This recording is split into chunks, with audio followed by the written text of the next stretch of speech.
tal, amigos y amigas? Sean bienvenidos una vez más a su programa El Banquillo a través de Más TV. Hoy estamos contentos porque tenemos una entrevista bastante importante. Nos acompaña el día de hoy el diputado Aníbal Samayoa, pero antes de darle la palabra al diputado, Fernando, ¿qué tal estás? Emocionado, la verdad es que vamos con una serie de entrevistas acerca del organismo legislativo, el Congreso de la República, como siempre digo, la Casa del Pueblo, para que nuestros televidentes se informen un poquito de lo que está sucediendo dentro del Congreso y pues sepan, ¿verdad?, qué se está fiscalizando, qué se está legislando, qué se está mediando dentro del Congreso de la República.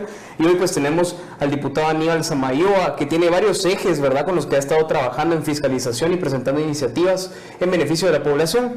Pero yo quisiera que en sus palabras el diputado nos explique quién es Aníbal Samayoa. Bueno, primero agradecerles el espacio a ustedes dos, pues los conozco de un tiempo atrás y sé que son pues jóvenes con mucha visión y ganas de aportarle, creo yo, insumos a la gente para que vaya formándose, y de eso se trata el país, y también pues a la audiencia que tiene a bien pues escuchar mis propuestas, mis ideas y todo. Bueno, les cuento quién es Aníbal Samayoa. Pues yo soy una persona que me gusta estar sonriendo hasta cuando me queden dientes, porque después no espero una sonrisa. Soy muy optimista, soy una persona muy emprendedora. Desde joven siempre estuve emprendiendo en negocios, viendo qué se hacía diferente. Me gustó desde pequeño el tema de sensibilizarme, digamos, por el país, por la realidad. Creo que ahí viene un poco el tema de la vocación primero al derecho, que yo sigo convencido que desde ahí es un espacio en el que podemos ayudar a la gente, y obviamente la política es como esa guinda, para mí, el pastel donde se puede, por supuesto, aportar e incidir mucho más. Definitivamente, diputado, gracias. Bueno, sabemos que es abogado, y de ser abogado y docente universitario, si no estoy mal, el paso a la política. ¿Cuáles son las razones por las que decide involucrarse en la política? Bueno, debo decir que al principio no era muy fiel al tema político. Mi abuelito paterno fue 3 veces alcalde en Quiché, en San Andrés Alcabajá, ¿verdad? Mi papá también él nunca fue candidato, pero siempre estuvo en la administración pública por más de 20, 25 años, en diferentes ministerios, inclusive hasta presidencias, estuvo involucrado. Entonces yo creo que de ahí dije, no, tal vez la política no es lo mío, pero con el tiempo me empezó a dar un mejor gusto, y digamos que al final en la universidad fue donde terminé de afinar, digamos, ese aspecto, donde participé con el grupo de apoyo estudiantil YUS, candidato presidente de la Facultad de Derecho. Era un partido que no estaba participando, de hecho, si no participaban en esa elección, lo iban a cancelar, en pocas palabras, así como el TCE, ¿verdad? Pero el universitario participamos y ganamos más del 90% de los puestos de elección en ese momento. Entonces desde ahí pues me empecé a involucrar mucho más y me fascinó hasta el día de hoy, pues que es algo que no solo me gusta, sino también lo estudié para volver en alguna forma de decirlo, un científico de la política, que creo que es lo que todos deberíamos ser en nuestros diferentes, pues sean oficios o profesiones. Interesante. Y bueno, usted empieza a participar ya en el ámbito estudiantil. ¿En qué momento usted dice, bueno, voy a participar en la política partidista ya fuera de la universidad, me voy a aliar a tal y tal partido, me voy a afiliar a este partido? ¿Cómo es ese proceso? Bueno, voy a hacer un par de confesiones que no he hecho yo en otros medios de comunicación, pero cuando gané las elecciones de la universidad, la presidencia, me abordaron 3 partidos, la UNE, Patriota y Líder, que eran los que en ese momento estaban en el proceso electoral, y me dijeron, nos gustaría que vos fueras diputado de nosotros. Era aquí yo soy electo por la metropolitana, el Distrito Central, y en ese momento me ofrecieron algo parecido, porque vemos en un perfil de liderazgo y toda la cosa, y bueno, yo les digo, bueno, muchas gracias de verdad por el interés y quererme venir a fichar y toda la cosa, pero vean que yo ni abogado soy. Y yo necesito terminarme de formar en la parte, bueno, para ser profesional es toda la vida, ¿verdad? Pero en la parte de mi estudio, yo siempre creí que había que experimentarse en ciencias, ¿verdad? Para poder aportar algo realmente, porque yo miraba al Congreso en su momento, y de hecho que debo decirlo que en esta legislatura es un poco lo mismo. Hay diputados que creen que hacer show es ser diputado. Entonces dije, no, yo voy a contribuir de una forma diferente, pero necesito conocer muchas cosas. De ahí, después de que saqué esos primeros 3 títulos, saqué otras 4 especializaciones, y ahorita estoy en un doctorado, ¿verdad? Actualmente soy doctorando, porque yo sí creo que el conocimiento se debe aplicar, y ese cuento que decimos es que la práctica no, la teoría no empalma con la práctica, es mentira. La buena teoría permite la excelente práctica, pero si no tenés teoría, por eso es que sos mal profesional, porque no sabes cómo aplicarla. Claro. Entonces yo sí creo mucho en ese tema del conocimiento, y así es como pues me empecé a involucrar más en política. Dije yo, bueno, si me hubiera buscado un par de partidos, creo que en su momento, cuando yo me sienta listo, voy a pues tomar la decisión de participar partidariamente, algo que hice pues en el 2019. Perfecto. La verdad es que es interesante cómo desde el momento de ser líder estudiantil pues empiezan a acercarse los partidos políticos en la política nacional, pero de ser político estudiantil a ser político en la vida nacional, ¿cuál es el primer acercamiento con el Congreso? Darse cuenta, bueno, soy diputado, ahora hay que hacer una cuota de poder y ahora un voto mío puede decidir en bien o en mal de la nación. ¿Cuál fue esa experiencia a nivel Samayoa? Bueno, yo cuando estaba, precisamente gané la elección, yo estaba participando en Jóvenes por Guatemala. De ahí empecé a formar mucho liderazgo y mucho callo, como decimos, ¿verdad? En el quehacer político. Entonces yo, como estudiante, iba precisamente al Congreso de la República a hablar con los diputados, firmamos un convenio de transparencia, un convenio de rendición de cuentas, que nos cuenten y llevar estudiantes para que conozcan la Casa del Pueblo, como dijiste al principio, y muchas cosas así. De hecho, yo en su momento participé con figuras públicas de llevarla a la universidad para formarle criterio a los jóvenes, que dicho sea de paso me dan un par de problemas en la universidad por eso, porque se encuadran mucho. Yo digo, y al final el conocimiento es infinito y nuestra vida, nuestro paso por esta tierra es tan finita que necesitamos acelerar de alguna forma el proceso de educarnos, en este caso políticamente. Entonces, cuando yo me doy cuenta de algo muy importante, ¿verdad? Yo como estudiante siempre me gusta estar acucioso de las cosas y me doy cuenta que en la Constitución se menciona lo del poder público, ¿verdad? Entonces, la pregunta tal vez para quienes nos ven y nosotros debería ser, ¿y para qué es el poder? Y sencillo, para poder, ¿verdad? Para poder hacer las cosas, para poder cambiar realidades, para eso es el poder. Entonces yo digo, yo quiero cambiar realidades, porque era mi sueño siempre de que no me gustaba ver cosas diferentes o cosas que no me gustaban en la sociedad o necesidades que existían, entonces yo las quiero cambiar. Entonces ahí es donde me doy cuenta que tengo la oportunidad de poderlo hacer, me involucro en un partido político, empiezo a seguirme formando también en eso, porque son ligas diferentes, ¿verdad? Y uno tiene que ser consciente de eso para poder honrar el voto de la gente.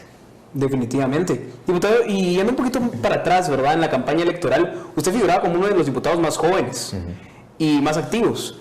¿Qué anécdota nos podría contar de esa campaña electoral 2019? Algo que lo haya marcado a usted de recorrer las calles y eso. Bueno, voy a decir algo y no creo que se entienda en el aspecto de soberbia, sino en el hecho de que yo sí creo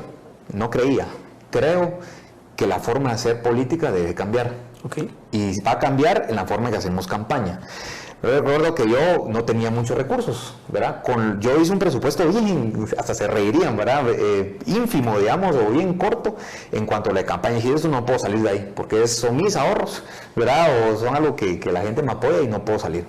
Entonces yo caminé toda la ciudad, ¿verdad? Iba caminando con mi pancarta yo, que decía Aníbal Samayoa diputado, y en una colonia así, ¿verdad? Yo iba y unas personas salían y miren quién viene ahí, que no sé qué, y me dice un señor, y mire, no me trae la bolsa, me dice. Y yo le digo, porque ahí viene una candidata que no va a mencionar nombre, yo creo que todos se ubicarían quién es, ¿verdad? Y era que ella siempre nos trae una bolsa, me dice. Y yo le digo, mire, con todo el respeto, señor, le digo, pero con su voto o sin su voto yo voy a ganar o voy a perder, pero si es por una bolsa yo no necesito su voto, ¿verdad? Entonces me dijo, papujuela, no sé qué, y se soltó el señor ahí en decirme de todo, pero es que es cierto. ¿Cómo yo voy a decir que quiero cosas diferentes si en la política caigo en lo que todos caen? ¿Me explico? Hago lo que todos hacen. No tiene sentido, porque sigo mal acostumbrando a la gente a que no diga a ver qué propuesta tiene. Porque al fin y al cabo lo que yo vaya a hacer, si quedaba en ese momento, pues que quede al final es, si mi trabajo es malo, le va a afectar a esa persona, si mi trabajo es de calidad, le va a afectar para bien a esa persona. Entonces no podemos caer en eso de que en la campaña todos nos aprovechamos y después todos somos corruptos, ¿verdad? Solo un grupito, pero y todos estamos participando en las mismas prácticas de la vieja, literalmente de la vieja política, y yo creo que hay formas diferentes de poderlo hacer, y yo sigo creyendo en eso. Entonces, diputado, mi compañero mencionaba un tema importante y lo relaciono con el tema de que es uno de los diputados más jóvenes actualmente en la legislatura. Y como este es un programa de jóvenes, para jóvenes, muy seguramente están diciendo jóvenes, pero ¿cómo le hizo enfrentándose con diputados a los que comúnmente se han llamado los dinosaurios, que llevan tiempos ahí? Entonces, ¿cómo es ese reto del diputado joven con los diputados mayores? Bueno, como yo les dije en un momento, esos son otras ligas, ¿verdad? No es lo mismo ser presidente de una facultad de Derecho que ser un diputado del Congreso de la República. Yo siempre he sido muy metódico. Ahí voy a tirar un par de secretos de cómo hacer estas cosas en la vida. Pero yo siempre he sido metódico. Entonces dije, bueno, yo he leído lo que debe hacer el Congreso, en la ley orgánica, lo mismo legislativo, cómo se da una sesión a cabo, por ejemplo, una citación, el proceso de fiscalización y todo. Pero dije, yo no lo he experimentado, no lo he vivido. Entonces yo me sentaba, por ejemplo, en las sesiones, yo agarraba la ley, ¿verdad? Y bueno, se abre sesión y tiene la... Entonces decía, ¿dónde dice eso, verdad? Que tiene, aquí está. Entonces yo empezaba a calcar, por eso digo, la buena teoría permite una buena práctica, ¿verdad? Entonces decía, no, eso sí se está haciendo, no, aquí se están saltando la ley. Aquí no hay esto, y yo empezaba. Porque yo empezaba a observar. Yo decía, yo soy nuevo en esto, tal vez estoy estudiado y he tenido cierta práctica o cierta experiencia, pero ser diputado, estar sentado en un curul, eso nunca lo había hecho. Claro. Entonces uno tiene que decir, tengo que aprender. Entonces dije, me voy a dar un lapso de unos 3 a 4 meses de ponerme pero pilísimas para saber cómo funcionan las cosas en el Congreso y cómo están apegadas a la ley. Entonces yo empecé así, ya cuando dije rápido, aprendí, ahora voy a empezar a participar. ¿Verdad? Entonces ahí es donde empecé a tomar el micrófono, empecé a hacer iniciativas y dije, así funciona, ya sé dónde ir, con quién hablar, qué tengo que hacer. Esa es la manera, porque si no, me paso 4 años de noche en el Congreso, adivinando qué quieren hacer. Entonces yo, más en sí, la clave para mí es, agarré mi manual de instrucciones, leí cómo se hace, y dije, ya sé cómo va a funcionar lo que tengo que hacer. ¿Verdad? Y eso es lo que no hacen muchos. Ahí creen que es ir a hacer, soy el más popular, soy el más showero, eso es lo que dice la ley.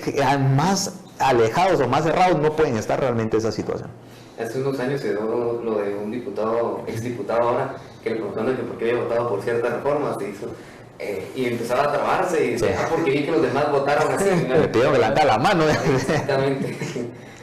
No, justamente, bueno, diputado, y ahora ya que está en el Congreso de la República, bueno, usted tiene básicamente 4 ejes en los que ha estado trabajando, ¿verdad? ¿Nos podría comentar un poco acerca de eso? Sí, con mucho gusto. Bueno, yo cuando decidí ser candidato, yo dije, necesito un plan de trabajo, pero un plan de trabajo que sea realista y que yo pueda cumplir, que con el tiempo la gente me pregunte, mira, ¿y tu plan? Vos dijiste esto, y dijiste esto y esto, ¿cómo va con eso? Entonces dije, principio de coherencia, ¿verdad? Entonces no me puse a hacer un plan extenso del SOP para caerle bien a la gente y vamos a no sé qué, y vamos a traer naves espaciales, no, yo dije, esas casacas no van conmigo.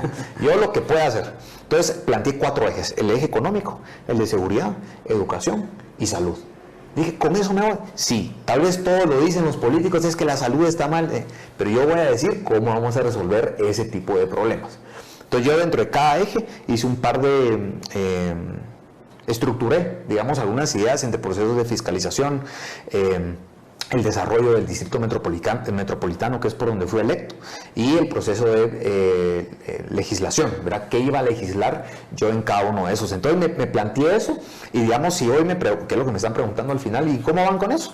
¿Verdad? Yo con mucho gusto puedo decir cómo voy con eso, ¿verdad? Por ejemplo, en el tema de salud, brevemente, planteé la primera guía, literalmente la primera guía a nivel nacional sobre la medición concreta de cruce de variables, por ejemplo, de actores, si tú fueras por ejemplo, el ministro de Salud, el de la CESAN, el presupuesto, las entidades, cómo cruzas eso con frente al presupuesto y cómo se ejecuta en beneficio de los niños y las niñas que están padeciendo de nutrición crónica, un ejemplo.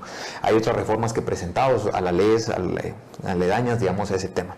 En el tema de seguridad y defensa del Estado, me he dado la tarea de fiscalizar, por ejemplo, los insumos que tienen las estaciones y subestaciones de la Policía Nacional Civil, porque obviamente todos pedimos seguridad, pero si los pobres policías no tienen una patrulla, no tienen elementos de seguridad, armas que estén a la altura o tecnología que les sirva, o tan siquiera una computadora o impresora para tomar la denuncia de una persona, ¿de qué seguridad vamos a hablar? Justamente. Entonces me he dado la tarea a ver ese tipo de temas y ahorita estoy planteando una reforma para quitar toda la chatarra que existe y comprar realmente nuevos insumos para la policía que lo necesitamos urgentemente. En el tema de educación, 2 años en la comisión que he estado, he planteado reformas tan importantes y novedosas como educación dual, que eso funciona en países de primer mundo, y evitar de que primero el joven migre, y otra cosa es cerrar la brecha entre el primer empleo joven y aquello que te dicen tengo 22 años pero queremos 21 años de experiencia. Claro. Es combinar el conocimiento con la experiencia y que tengas un ingreso que no sea práctica, sino que es un trabajo formal en el que la persona empiece a ser parte de la población económicamente activa. Entre otros ejemplos en ese tema, y en el económico, digamos, mi fuerte está en la ley de teletrabajo, que es una ley que beneficia y bendice a mucha gente en realidad. Hoy en la pandemia mucha gente pudo conservar su trabajo gracias al teletrabajo, pero llegó el momento de legislar las condiciones o el ambiente laboral al respecto, y así muchas otras, ¿verdad?, que podemos pasar todo el día con mucho gusto conversándolas con ustestedes. Oye, vamos a seguir platicando de esto. Perfecto. Sí, diputado, seguramente los televidentes se preguntarán ¿cómo es lo de la educación dual? ¿Podría ampliarnos un poco respecto de qué trata esta iniciativa y en qué puede beneficiar a los jóvenes? Bueno, primero, la educación dual es un modelo europeo, ¿verdad? Alemania, digamos que ha sido el abanderado en eso, pero otros países como Suiza, de hecho en América Latina, México, ya habló el primer centro de educación dual enorme, y lo que estamos buscando es sencillo. No todos nacemos para la universidad. Tal vez en nuestro país es, mi hijo anda a la universidad, gradúate de licenciado, pero un buen carpintero puede ganar igualmente bien que un licenciado, ¿verdad? Un buen electricista lo puede hacer igual que un buen carpintero, como un buen arquitecto, etcétera. Entonces, el modelo es el siguiente.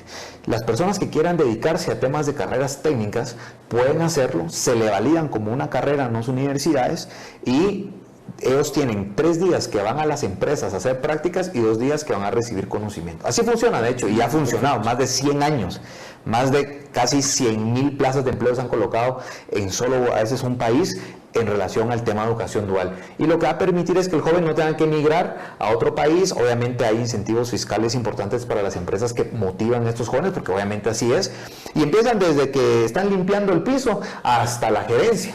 Conocen la empresa de pies a cabeza, y cuando se gradúan pueden optar a un trabajo dentro de la empresa o dentro, digamos, del clúster económico que ellos estén aplicando. ¿Qué va a promover eso? Que ellos sigan ganando dinero, puedan seguir ayudando a su familia, no decirles van a los Estados Unidos y migren allá, vean cómo sacan dólares, sino, digamos, bendicen su propia vida en su localidad. Y yo sí creo que hay que cerrar ese tema de la primera brecha del empleo joven. Yo soy joven y sé lo difícil que es conseguir un trabajo. Por eso me dediqué a emprender, ¿verdad? Y yo dije, no, o sea, lo que me van a pagar ahí, o sea, yo eso no. Con eso no vivo yo, entonces yo mejor me pongo a hacer negocios, ¿verdad? Y empecé desde joven a ver quién quería algo, un servicio, un producto, y así me he ido. Pero a veces necesitamos también algo fijo, pues, ¿verdad? Y entonces yo creo que más ahora con pandemia los jóvenes necesitan esas precisamente calidad de oportunidades. Definitivamente, y muy ligado a esto de la educación, va una reforma a la ley de alimentación escolar que usted está proponiendo. Así es. Y eso es fundamental, más en un país que tiene un 50% de desnutrición en menores de 5 años. ¿Nos podría comentar un poco acerca de esto? Sí, yo de hecho soy ponente de las enmiendas que se plantearon a la ley, digamos, de alimentación escolar. Aumentamos de 4 a 6 quetzales digamos, el menú escolar.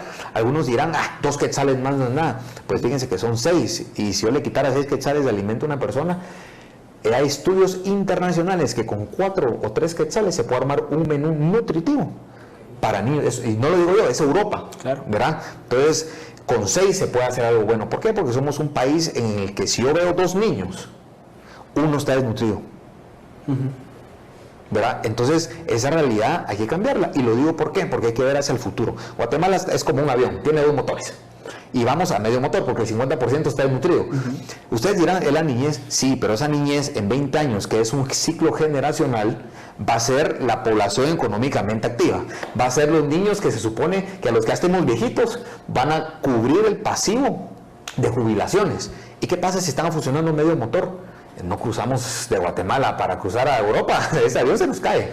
Entonces no vamos a ser competitivos jamás. Entonces necesitamos resolver, digamos, ese tipo de problemas. Entonces yo planteé varias reformas que tenían que ver con la seguridad alimentaria también dentro de la ley, aparte de la guía que les digo que he presentado, y en las siguientes semanas de hecho ya tengo montada una mesa de discusión con actores de sociedad civil que se han involucrado en el tema de seguridad alimentaria y empujar este tema.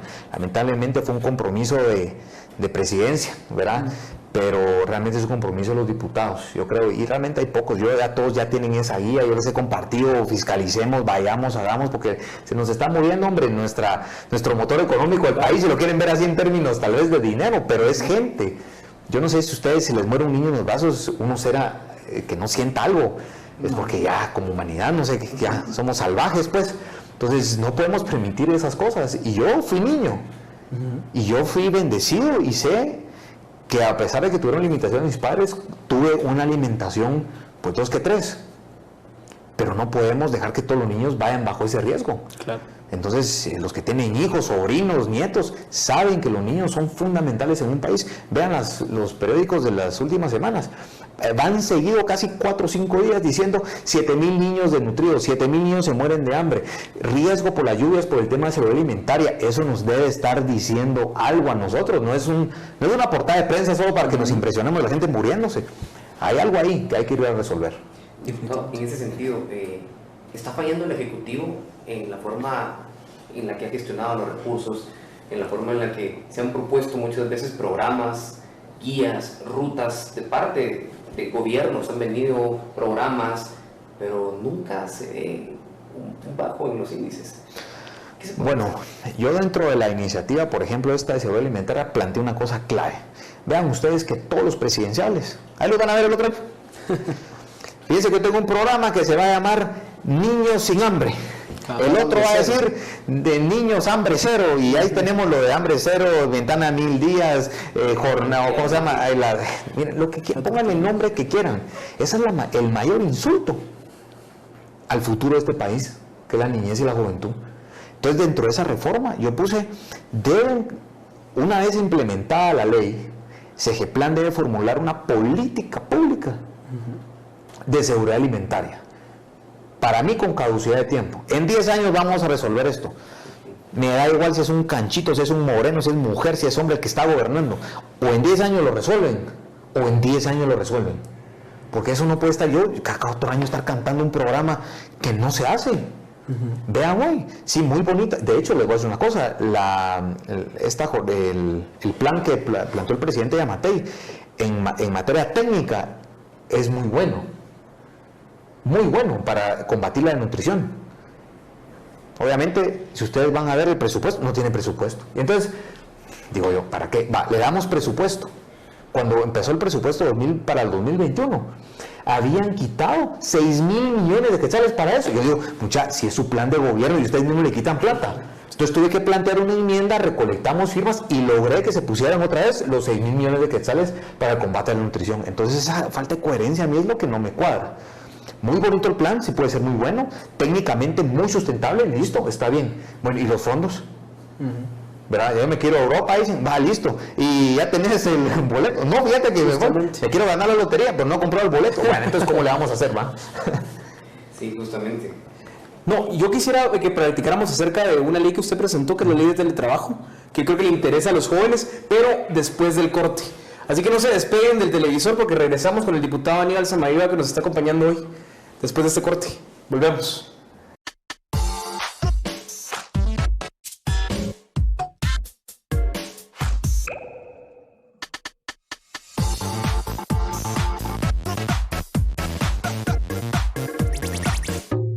Estamos de regreso al banquillo a través de Más TV y nos quedamos con una pregunta al aire. Fernando, ¿cuál fue tu pregunta? Bueno, en uno de los ejes de trabajo, en el eje económico, usted ha presentado la ley del teletrabajo, una ley que se ha hablado mucho más con esto de la pandemia que nos afectó en el 2020. Me parece que va en segunda lectura, diputado, pero usted nos contará más de esta ley y cómo va este proceso. Bueno, decir que antes de que empezara la pandemia presenté la iniciativa de teletrabajo. Sin saber, me adelanté al futuro. Y la verdad es que yo creo que es una de las leyes, primero, es una forma laboral de primer mundo. ¿Verdad? Países de verdad que se conectan con el mundo viven el teletrabajo. Un ejemplo, y no me estoy yendo a Europa, me voy a ir aquí cerca, más o menos más cerca, pues, ¿verdad? Brasil tiene 11 millones de teletrabajadores, por ejemplo. Colombia tiene más de unas 25,000 empresas que practican el teletrabajo. México, ¿verdad?, es otro país que practica. Costa Rica es otro país que practica el teletrabajo. Guatemala, no nos gusta conectarnos con el mundo, ¿verdad? Entonces es complicado, y les voy a decir por qué, y se lo voy a dividir en 3 espacios solo para que nos entiendan un poco el tema. ¿Cómo beneficia a Guatemala? Nos hace un país más competitivo, permite mayor atracción de capitales internacionales de inversión a Guatemala. Sencillo, yo creo que ¿quién no quiere eso? Por ejemplo, yo estoy seguro que acá hay jóvenes que dicen, mi sueño es trabajar en no sé qué empresa, esté en Guatemala o no esté en Guatemala. Y si no está en Guatemala, y aunque esté en Guatemala, realmente están concentrados en la ciudad. Correcto. ¿Y yo por qué necesito migrar de Petén para ir a la ciudad cuando puedo trabajar en esa empresa de mis sueños desde mi casa, ganando un ingreso? En Guatemala hay casos que funcionan así. El problema es que sí se necesita una legislación que regule los contratos, condiciones, obligaciones, derechos, para que la gente se anime a hacerlo con más ímpetu. Pero digamos, son de las leyes que yo creo que debemos aplicar. Les agrego otra cosa. Ya pasamos del ámbito de Guatemala, ¿verdad?, al ámbito, por ejemplo, al que genera empleo. ¿Qué me sirve a mí como patrón o como empresario el teletrabajo? Primero me ahorro costos fijos y muchos variables, ¿verdad? Pero en su mayoría van a ser fijos. Si yo alquilaba un edificio de 10 pisos para tener a toda la gente, hoy no estoy alquilando ni uno. Solo gasté por una sola vez de llevarles los equipos a las casas a las personas, y de ahí ya no tengo otro gasto, ¿verdad? Digamos, son parte de esos beneficios que pueden tener al trabajador, que en la mayoría somos todos, ¿verdad?, los que estamos trabajando. ¿Cómo nos puede beneficiar? Primero, nos quitamos el estrés del tránsito. Es una cosa que yo no sé, pero yo no sé a quién de los jóvenes le pagan por estar metido en el carro 1 hora de ida y otra hora de regreso, o 1 hora y media de ida, hora y media. A nadie nos pagan por estar en el tránsito, hasta donde yo sepa. Entonces, ¿por qué pierdo tiempo en el tránsito? Le agrego el estrés. Miremos el tema combustibles hoy día. Hay una métrica, hay 5 días a la semana oficialmente laborables. Si yo estuviera en teletrabajo esos 5 días, yo me estoy ahorrando 25,000 quetzales al año en combustibles. Wow. ¿Quién no se quiere ahorrar 25,000 pesos? Y ustedes dirán, yo ni tengo 25,000. Sí, era que se los gastan combustible. ¿Y esos 25,000 cómo los utilizaría? Tal vez los utilizaría en educarse más, porque no tiene para la U, pero con eso podría hacerlo. Quiero tener un negocio aparte de mi trabajo. Tiene un capital base de 25,000 quetzales, que hoy se le van en esos temas, ¿verdad? Permite hoy, si hubiese otra pandemia, que espero que no haya, si estuviéramos en teletrabajo, la gente no pierde su trabajo. Solo está ya en la modalidad donde puede continuar produciendo economía, ¿verdad? Entonces, digamos que hay muchas virtudes dentro del teletrabajo. No es una ley que pelee con nadie, y necesitamos de urgencia aprobarla. Yo ya empecé a hablar con las bancadas y todos me dicen, Aníbal, vamos a aprobar tu ley, porque sí creemos que es fundamental. Y le estoy hablando de radicales izquierda, radicales derecha, medios derecha y medios izquierda dentro del Congreso, que están en la disposición de apoyar. Solo es que esa gente, que ya falta poco para hacerlo y aprobar esta iniciativa, que para mi criterio es de las formas donde Guatemala se puede ver al mundo, y aplicarse, obviamente, y aprovecharse de esos capitales fuertes de inversión. Si a mí me están pagando en yenes, me están pagando en euros, me están pagando en dólares de lo internacional, yo eso lo invierto acá. Y crezco acá, hago crecer mi comunidad, hago más flujo de caja, digamos, económico dentro del país, inyecto más dinero, a todos nos beneficia. Diputado, excelente. Sin embargo, al momento de ser ley, ¿cuánto tiempo sería el estimado en que se vea reflejado? Porque obviamente pues se tienen que poner bajo ese orden las otras instituciones públicas, por ejemplo el Ministerio de Trabajo, la inspección. ¿Cuánto tiempo llevaría el adaptarnos como sociedad a esa nueva modalidad de trabajo? Debería llevar no más de 3 meses en que ellos generen todo el andamiaje administrativo de condiciones para que la gente ya pueda aplicar a un contrato laboral. Obviamente esto es evolutivo, ¿verdad? Es nuevo en el país en materia legislativa, lo que haría que, por ejemplo, el organismo judicial empezara a capacitar a los jueces laborales en materia de teletrabajo. Que esto yo le estoy hablando de la idea general, pero la jurisprudencia, cómo crear juicios, puntos de defensa, esas son cosas de innovación. Yo quiero ver un sistema de justicia que también se capacite, sea mejor, y ¿por qué no? ¿Verdad? Entonces ahí estamos rompiendo muchas brechas, la brecha económica, la brecha de pobreza la estamos casi eliminando, estamos permitiendo brechas educativas a rangos de profesionales. Para patronos también es un tema de mejorar la capacidad de inversión y generación de negocios, de empleos, y a otras personas que trabajan también para hacerlo. Y un detalle más, por ejemplo, ustedes han visto que dicen cuando piden requisitos laborales, que no tenga más de, ahora de 60 años, como 40 años le dicen a uno que ya está viejo uno, ¿va?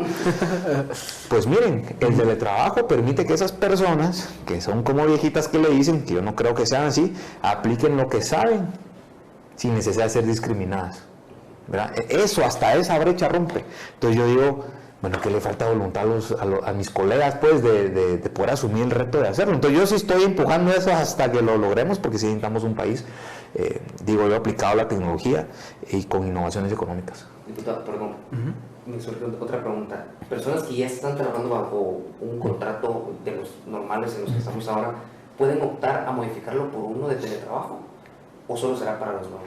No, de hecho lo bonito de la iniciativa, coloqué el principio de voluntariedad. Quiere decir que si yo ya estoy en una relación de dependencia de estar todo el tiempo presencial, yo puedo voluntariamente modificarme a un contrato de teletrabajo, ¿verdad? Y el patrón también voluntariamente puede pedir, ¿verdad? Pero al final es ser voluntario en quererlo hacer.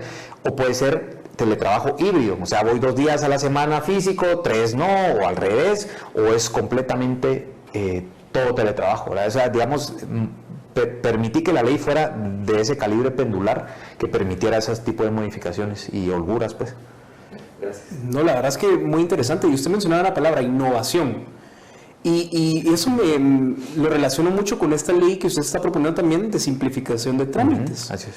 ¿Podría también contarnos un poquito de esto de la simplificación de trámites? Con mucho gusto. Yo también soy ponente de la iniciativa que ya se aprobó de simplificación de trámites administrativos. Lo que quiere decir es que si hoy, por ejemplo, yo iba a RENAP a hacer una cola y había un muchacho ahí, mira, yo te cobro 10 pesos y te adelanto, eso ya no, ¿verdad? Yo simplemente uso la tecnología para hacer mis trámites, genero trazabilidad, es mucho más fácil. En migración, recuerden, los pasaportes era lo mismo, ¿verdad? ¿Quién me aparta el lugar? Y bueno, todo eso debería innovarse. De hecho, hay un periodo de plazo de 6 meses, porque estamos hablando que todo el aparato estatal debe ser un gobierno muy tecnológico, ¿verdad? Y ahí todavía va en ese plazo, ¿verdad? De adaptarse. El Ministerio de Economía, debo aplaudir, es de los pocos que se logró adaptar, no digo en 100%, pero empezó a abanderar, digamos, esos procesos. Hay otra ley que presenté que tiene que ver también con tecnología, que es lo mismo, pero en el organismo legislativo. Yo no sé de los abogados o los que están estudiando para derecho, ustedes han visto que dice la ley, en un plazo de 3 días se dictará sentencia, en 15, pues ustedes van en 15 años, 3 décadas, ¿no? Se tarda. Entonces, cuando uno genera tecnología, coloca trazabilidad. Entonces, la gente con más prontitud puede darse cuenta que se están cumpliendo o no los plazos. Yo puedo defender a alguien en otro departamento, municipio, etc. O sea, es una cosa en la que yo sí creo que el país debe montarse las nuevas tecnologías. Yo no le veo discusión a por qué no hacerlo. Perfecto, diputado. Seguimos hablando de los aspectos y de las facultades que tiene el diputado, que es legislar y que es fiscalizar, ¿verdad? Pero yo quiero entrar también a hablar un poco acerca de la ley del lobby, que estaba proponiendo la ley del lobby o de cabildeo, ¿verdad? Entonces, seguramente se han de preguntar, ¿qué es eso? ¿Y cuáles son las ventajas de que esté en Guatemala? Bueno, se las voy a poner hasta más complicada. La iniciativa que yo presenté se llama Ley de Promoción de Causas ante el Organismo Legislativo. La práctica internacional es lobbying. Hay más de 15 países en el mundo como Australia, Israel, Brasil, Estados Unidos obviamente, el Reino Unido, Irlanda, que aplican el tema del cabildeo o lobbying, como le solemos llamar. Pero ¿por qué yo le llamo promoción de causas? Porque primero el artículo 28 de nuestra Constitución establece el derecho de petición. Todo ciudadano puede hacer una solicitud. La virtud aquí es que cuando, ahí está lo interesante, entre lo jurídico y lo político. Eso lo pueden hacer en los actos administrativos. Y en materia política, por supuesto que lo pueden hacer, porque generamos nosotros los diputados el máximo don de representación a la población, porque todos fueron electos, puestos por el pueblo. Digamos, el presidente también, el vicepresidente, pero ellos ponen a su gabinete, entonces son elecciones secundarias, igual el organismo judicial lo aplica. Pero ¿cuál es la idea de por qué en el Congreso? Porque es el máximo órgano de representación de la República. ¿Y por qué llamo promoción de causas? Porque tú puedes tener una causa que necesitas promover. En términos generales suelen ser gremios o grupos, digamos, conglomerados que dicen, miren, nosotros nos interesa, ambientalistas puede ser, ¿verdad?, el tema de ley de aguas. Entonces van a promover su causa ante los congresistas, que somos nosotros. ¿Por qué necesitamos regularla? Es la pregunta. Si ustedes dirán, no, pues yo le escribo en Twitter ahorita si quiero, en Instagram lo busco y es cierto, yo les respondo si ustedes me escriben ahí. Pero lo que estoy diciendo es que la legitimidad del derecho de petición es clave. Porque hay una línea delgada entre tráfico de influencias y derecho de petición. Y como un funcionario, según el principio de legalidad, yo solo puedo hacer lo que la ley me permite. Y a ustedes lo que no les prohíbe la ley, como ciudadanos, digamos, normal. Entonces yo no puedo hacer algo que esté fuera de las competencias. Entonces por eso es lo importante hacerlo. De hecho, hace como 15 días junté a varios tanques de pensamiento que propusieron otras ideas también dentro de la ley que me parecen bastante sanas. Y que yo sí creo que hay que hacerlo. De hecho hay un consenso que hay que hacerlo por protegerlos ustedes y proteger al tema político. Esa es la ley que vuelve a casar la sociedad con el poder político. porque volvemos a enhebrar un tema de comunicación, que es lo que necesitamos. No que vos me digas, es que no creo en eso que está diciendo. No, pero decime pues tu causa, promuévemela, ¿verdad? No es una idea. Hay una diferencia entre una idea y un proyecto para promover, y yo creo que eso es de las partes más que legitiman una democracia. Gracias, diputado. No, definitivamente, y esto ya funciona en otros países, ¿verdad? Así es. Bueno, Estados Unidos es el primero, ¿verdad? Que lo instauró y funciona de hace muchos años. Acá hay instituciones que dicen que es ilegal. Bueno, van a decirle 15 países de primer mundo que es ilegal una práctica, ¿verdad? Pero bueno. ¿Cuál sería entonces la frontera entre el cabildeo y el tráfico de influencias? Bueno, porque como no está legislado, hoy esto puede ser tráfico de influencias. Si lo querés ver así, a la letra muerta, no lo es, obviamente. Porque estás tratando de decirle a la gente, miren, esto se está haciendo en el Congreso, no se está haciendo.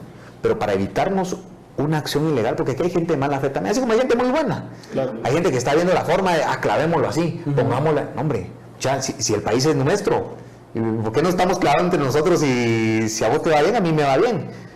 Si a vos te va mal, veo cómo te ayudo. No, si a vos te va mal, veo cómo le va peor, ¿verdad? Entonces yo creo que ese tipo de cosas sí hay que legislarlas, y porque obviamente las leyes ordinarias desarrollan la Constitución, y la Constitución ahí está el artículo. Derecho de petición, pues bueno, hay que desarrollarlo en una ley, cómo está el mecanismo para que se acerquen legítimamente a los diputados. Definitivamente. Bueno, y ahora avanzando ya fuera de legislar a lo de fiscalizar, lo hemos visto en diferentes escuelas, también en el Mirador, hablábamos con Brian justamente fuera del micrófono, y yo quería preguntarle, de los casos que usted ha fiscalizado, nos quisiera compartir uno que tal vez lo ha impactado más. Sí, bueno, hay varios que me han impactado. Bueno, ya les comenté un tema de la policía. Uno va a ustedes y ve dónde duermen los policías. De verdad que uno se echa a llorar ahí.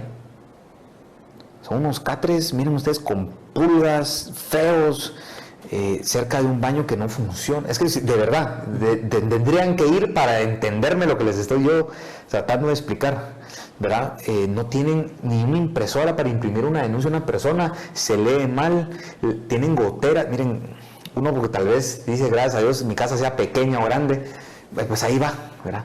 Pero las condiciones son terribles, ¿verdad? Hay patrullas, por ejemplo, en la zona 21 que para más o menos cubrir un rango de 300,000 personas tienen 5 y solo funciona someramente una. Entonces imagínense, me llaman 10 personas, no estoy hablando si 300,000 personas, estoy hablando, me llaman 10 personas a decirme, me están asaltando, se metieron a la casa, a ver a qué matar. No, hagan lista porque vamos uno a uno, es lo que pueden cubrir. Correcto. Por ejemplo, he visitado centros de salud, ¿verdad? Y uno ve ahí y dice, hombre, que de verdad terrible, las condiciones, cómo atienden a la gente, los pocos insumos que hay. Entonces digamos que hay un poco compromiso a veces de quienes toman la decisión en hacer eso. Si yo fuera el ministro de Salud, pues yo lo arreglaría, pero no lo soy. ¿Verdad? Mi función es fiscalizar y ver y trasladar para que quien toma la decisión lo resuelva. Entonces la gente confunde que uno diputado tiene que ir a resolver. Lamentablemente la ley no nos faculta para eso, y si yo me voy más allá, eso ya es un delito, lamentablemente. Entonces, digamos que me he dado cuenta de eso, el tema de turismo, ¿verdad? Yo he viajado por el país y en carretera, no estoy hablando que me voy en helicóptero, pues, ¿verdad? Y yo sé las condiciones de carreteras que tenemos y eso hay que arreglarlo, ¿verdad? Y hay muchos otros factores que por lo menos para mí sí me han impactado. Escuelas en las que yo he llevado gente que ha ayudado a hacer donaciones para pintarlas, remozarlas, ayudar a los maestros que también tienen salarios malos, los buenos maestros, pues, porque también no todos son parte de ese bochinche, pues, que no le gusta trabajar, sino hay unos muy buenos que también van. O sea, las necesidades son infinitas y el recurso suele ser finito, pero la voluntad suele ser pobre, que es lo más desgraciado que hay, ¿verdad? Si la voluntad fuera rica, les apuesto que algo se hace para todos. Definitivamente. Pero yo creo que eso es para mí de las cosas que más a veces me entristecen ver en la administración pública. Excelente, diputado, súper interesante, pero también en ese orden de ideas que va un poco de la mano con la fiscalización, pero nos vamos a ir a otro ramo. Desde que la ciudadanía se ha preguntado qué pasó con la elección de Cortes, qué pasó, que algunos dicen es que es culpa de la Corte de Constitucionalidad, otros es que el proceso que nos dijeron para elegirlos está complicado. Pero también el año pasado o hace 2 años, usted me corregirá, usted hizo una propuesta para poder avanzar con esto. ¿Podría explicarnos por qué se entrampó, qué ha pasado, cuál fue su propuesta y qué salida le ve? Bueno, es un tema, diría yo, complicadísimo. Pero más complicado es el efecto, que no tenemos un órgano de justicia electo. O sea, lo que les quiero decir es que los jueces que hoy ustedes ven, en verdad, que los que van a ver, están ilegítimamente en una toma de posición obligatoria de ellos. Y eso no puede funcionar así, desde los más altos hasta los más bajos. Fíjense ustedes que cuando yo tomé posesión, en el 2020, el 14 a las 14, pero fue como el 14 hasta las 20 horas, porque ¿saben qué relajo, que cómo se tardaron a ustedes? Pero fíjense que yo dije, bueno, como diputado me va a tocar elegir magistrados de la Corte de Constitucionalidad, magistrados del Tribunal Supremo Electoral, Corte Suprema, magistrados de la Corte Suprema de Justicia, magistrados de apelaciones, tribunales de igual categoría, PDA, ya todo va. Entonces dije, bueno, yo voy a hacer mi tarea. Entonces yo me di la tarea de analizar todos los perfiles que se estaban postulando, uno por uno. Cómo habían salido unas comisiones de postulación, qué puntaje le habían dado, su récord académico, si tenían alguna nota ahí, algo que me hacía ruido, me hiciera o no. En febrero, yo entré el 14. En febrero de 2020 yo ya tenía mi listado publicado en mi sitio web, en mis redes sociales. Así voy a votar. O sea, yo ya me ahorré el trabajo de cualquier votación que ustedes puedan ver en ese tipo de categorías. Ah, no, yo le vengo, le digo a los colegas, mira, ya publiquen también sus listados. Ah, no, ¿cómo va a ser? Entonces, ¿qué? Les hacen los listados, a quién se deben, porque bonito, les digo a algunos, hashtag elección de cortes, hashtag el pacto de no sé, muchachos, ustedes son un pacto de corruptos entonces, porque ustedes no publican las cosas. ¿A qué le tienen miedo? Yo ya sé por quién va a votar. No, la gente puede verlo. La Corte Constitucional para mí cometió una aberración jurídica, y yo lo digo a los cuatro vientos. Una cosa es que yo, sabiendo que hacen aberraciones, tengo que obedecer las resoluciones de la Corte de Constitucionalidad, pero eso no quiere decir que obedeciéndolas puedo decir porque para mí están mal. Correcto. ¿Verdad? Entonces yo dije, miren, nuestra ley orgánica establece que nosotros solo vamos a utilizar el concepto de agarrar el micrófono y decir yo voto por tal persona, por tal y tal y tal, cuando está la razón ahí dada, que dice cuando no funciona el tablero electrónico. Y la Corte de Constitucionalidad, dicho un buen chapín, y disculpen el chapinazo que me voy a echar, se pasó por arco del triunfo nuestra ley orgánica del organismo legislativo. Que la Corte diga una resolución donde no existe una ley, una ambigüedad legal, que diga cómo resolver un tema. Pero cuando hay una ley que dice cómo, y estos vienen a decir otra cosa contraria, para mí es, si ustedes son los guardianes de la interpretación constitucional, son abogados, son notarios, y me vienen a decir que hace que se obvían una ley que existe. Bueno, entonces, ¿bajo qué régimen de constitucionalidad vivimos? Yo presenté una solicitud para que se corrigiera eso, bajo un acuerdo que la misma Corte emitió y que me permitía a mí hacerlo. ¿Saben qué me dijeron a mí? No alogar su solicitud, porque usted no es parte interesada, me dice. ¿Cómo no? Le digo, si yo soy el que va a poner el dedo ahí para votar por... si yo soy protagonista en esa elección. ¿Me explico? Entonces digo yo, bueno, entonces ¿qué abogaditos hay ahí, pues? Y esta Corte no lo resuelve. El Congreso anterior tuvo que haber electo las Cortes. Entonces, ¿entienden el problema en que estamos? Cuando no sabemos de ley, por lo menos una noción, pues no importa el tiempo, no importa el momento, nadie le va a importar nada. Entonces, ese es un problema para mí, porque el primer contacto, yo sí creo en eso, el primer contacto que tú vas a tener con el Estado en términos generales va a ser la justicia.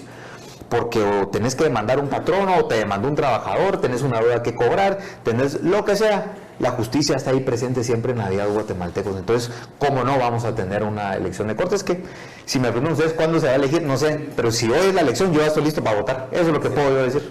Gracias. No, excelente. Y ahora, yendo por el tema del magistrado de conciencia, ahora se ve una investigación en contra de Jordán Rodas, ¿verdad? De que lo quieren destituir por esto de que optó por la rectoría de la USAC. Y pues eso es lo que se está viendo en el Congreso, pero antes de que bajamos ese tema y le pida su opinión al respecto, vamos primero al corte y luego regresamos con su respuesta. ¿Les parece? Así que no se despeguen del televisor y regresamos en breve. Vamos.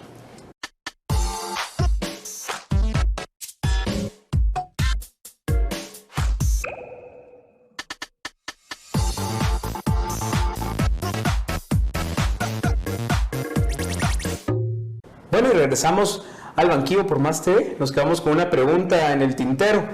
Pero bueno, diputado, ahora se habla de una posible destitución al magistrado de conciencia, al procurador de los derechos humanos Jordán Rodas, por intentar participar por la candidatura a la rectoría de la Universidad de San Carlos de Guatemala. ¿Qué opinión tiene al respecto y cómo ve ese proceso usted a 2 meses de que se acabe esta magistratura? Bueno, primero voy a decir un par de cosas. Él tiene su derecho de postularse a cualquier cargo que él guste, dentro del Estado o fuera del mismo o como sea. El asunto aquí, el gran debate era si siendo procurador él podía montar una campaña. Mi percepción es que él utilizó la Procuraduría para colocar su imagen, ¿verdad? Que es lo que llamaríamos entre los políticos campaña anticipada, ¿verdad? Y no me asombraría verlo candidateándose, pues que, como digo, tiene todo su derecho, pero se aprovechó fondos públicos para ese tipo de temas. Ha sido citado a la Comisión de Derechos Humanos y no llega. Yo fui miembro en el primer año de la Comisión de Derechos Humanos y no llegaba. Uno le preguntaba una cosa y se iba por otro lado. Entonces, y cuando él pregunta, él quiere que se le responda lo que es. Entonces, un funcionario tiene que ser coherente con las cosas. Yo, personalmente, ideológicamente, tampoco comparto lo que él hace, porque una cosa es la institución y otra cosa es lo que tú piensas, que es válida ambas cosas, pero tienes que encontrar un punto de equilibrio en el decir y de ética, donde decir no voy a usar una institución para cumplir mis fines, que es lo que yo por lo menos he visto, y le he criticado un montón de cosas y hasta sustentado en temas de presupuesto, que siempre alega sus 20 millones, pero ahí los tiene. Pero vayan a ver cómo tienen los contratos, es información que yo les puedo compartir con mucho gusto, para sus propios fines. Entonces, igual de corrupto es el que roba como el que usa su dinero para otra cosa, ¿verdad? Ahí me quedaría con ese comentario nada más. Excelente, diputado, muchas gracias. Hablando en este mismo tema de elecciones, el Congreso sabemos que es una institución a la que le corresponde elegir a varios funcionarios públicos. Procurador de los Derechos Humanos, que está en la elección, ya están examinando los expedientes. Contralor General de Cuentas. Las Cortes que hablábamos. ¿Cómo se ve el panorama desde dentro del Congreso para elegir a estos funcionarios? Bueno, primero tenemos que esperar que los entes de decisión coloquen el listado final, ¿verdad? Ahí es cuando yo te podría decir, bueno, están estos y el Procurador de Derechos Humanos, pues sobre esos tengo que elegir uno, o votar sobre uno, o votar en contra de los unos, de Contralor, lo mismo. Como te digo, el tema de Cortes, pues ya nos pasaron un listado y sobre eso hice mi análisis sobre los que sí voy a votar a favor y todos los que voy a votar en contra. Estoy en mi derecho, digamos, de hacerlo. Lo que yo digo es que yo sí creería, tal vez que como jóvenes debemos empezar a hilar más fino en el criterio que hacemos, que no debe derivar de las redes. Fíjense ustedes que para destruirme a mí, las redes me pueden como destruir, y si quieren mañana me vuelven a colocar en el pedestal, o si quieren pasado mañana me colocan en, ¿saben ni quién será él? ¿Me explico? Entonces yo creo que no es el tema de redes. Está bien, ¿verdad? Leer, no, es que aquí dice que esta persona es ladrón. No, pero vaya a ver si usted es ladrón, ¿no? Pues, anda a averiguar si es cierto o no. Ahorita que pasó algo del presupuesto, la aprobación de los 500 millones y no sé qué, ahí hay un artículo que establece que no es de aumento de presupuesto, sino de hecho ya era un préstamo que venía del BCE desde el 2020 y que se está aprobando. Hay diputados que dicen, es que ¿por qué no lo incluyeron en el presupuesto anterior? O sea que si hubieras votado a favor. O sea, votaste en contra ahorita porque era el momento y para quedar bien con la gente. Entonces, o sea, ¿es coherente o no es coherente? Pero no me digas que ibas a votar, es como te dijera, es que yo iba a votar por teletrabajo hace 6 meses, ahorita ya no, fíjate, porque la pandemia ya pasó.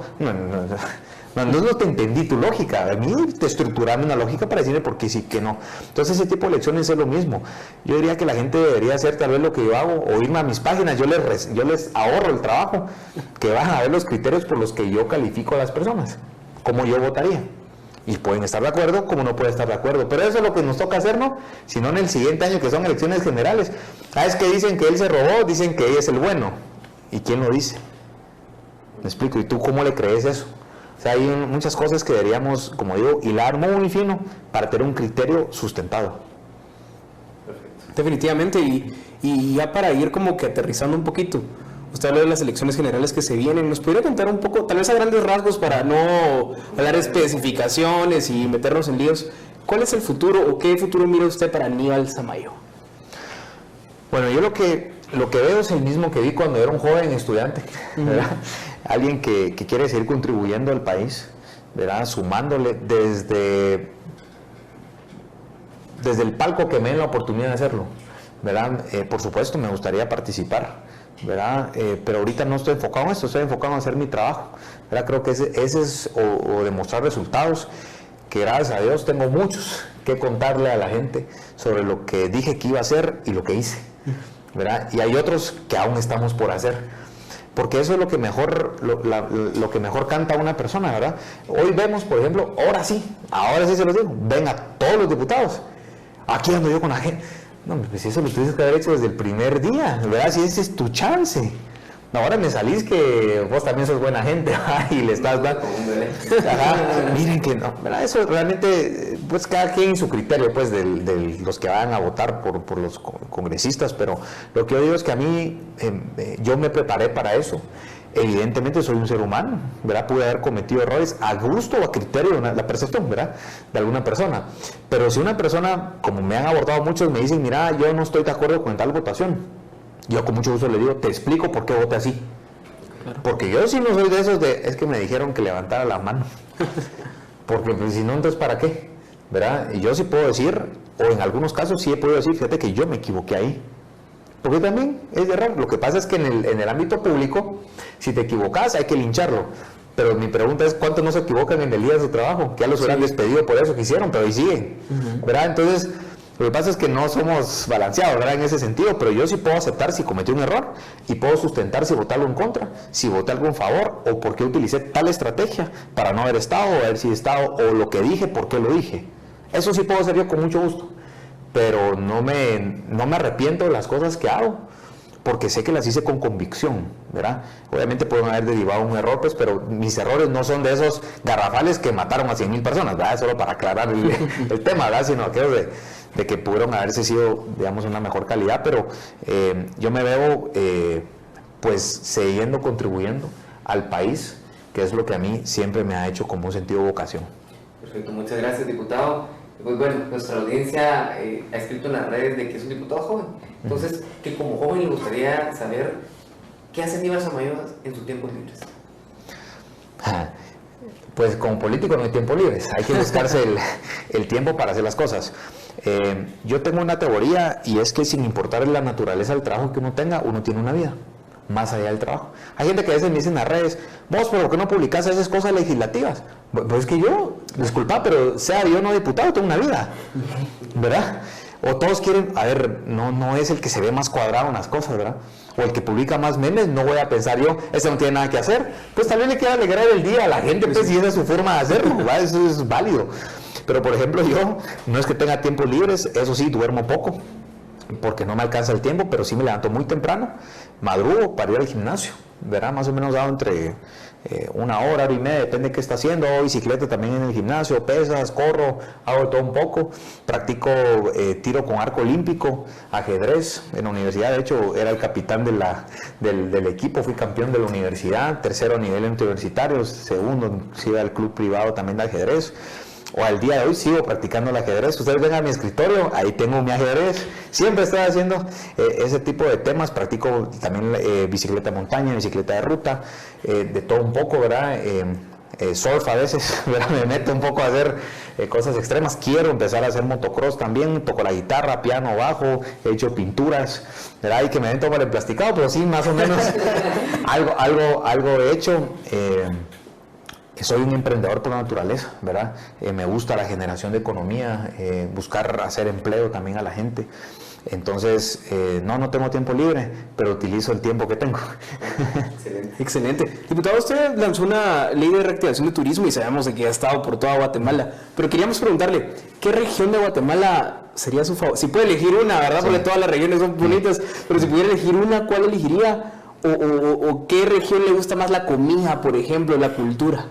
Bueno, de comida yo podría decir que, por ejemplo, Cobán tiene una gastronomía... No, el Caquicay es otro nivel. Okay.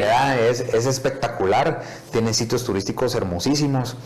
Petén tiene algo especial, ¿verdad? Todos conocen Tikal, pero yo más allá de Tikal conozco la cuenca, ¿verdad? Que es todavía más o menos unos 200, 300 años más antiguo que Tikal, y es la metrópoli más grande reconocida a nivel mundial de civilizaciones antiguas, más que la egipcia, más que la mexicana, la peruana, lo que ustedes puedan ver. Hay más o menos 970 ciudades ahí enterradas. Aquí en Guatemala existe y tiene la pirámide más grande del mundo en dimensiones, que es el Mirador, ¿verdad? y yo lo he visto, y es espectacular, ¿verdad? El aullido de monos, ver animales que uno no ve, uno está caminando y se le pasa, no, ese es un paraíso, ¿verdad? El calorcito es el que a mí me desespera un poco, ¿verdad?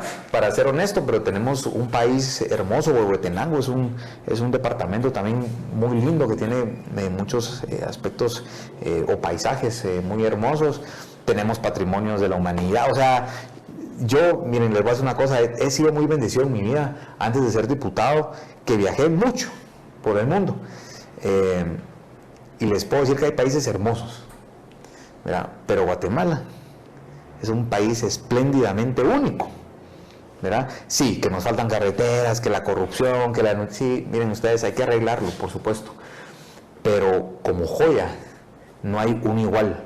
Yo he visto países con alta tecnología, arman mejor sus sitios turísticos, pero lo que ofrecen cuando uno llega, dicen, no, Guatemala se los lleva, pero sencillo entre las piernas, ¿verdad?